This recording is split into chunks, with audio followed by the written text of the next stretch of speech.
అసలిది కదా ఒక సంబరం, ఒక వరసలా కదిలిన క్షణం, ఇక తెలియదే ఒంటరితనం.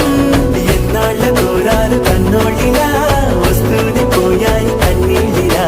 ఇల్లంతా మారింది సందళ్ళుగా, మీరంతా ఉండాలి వందేళ్ళిలా. మనవారే వెనకుంటే మరణాన్నే మరిచేలే, మనసంతా వెలుగేన ఇక చీకటెళ్ళింది తెల్లారి నీ నవ్వుతోనే.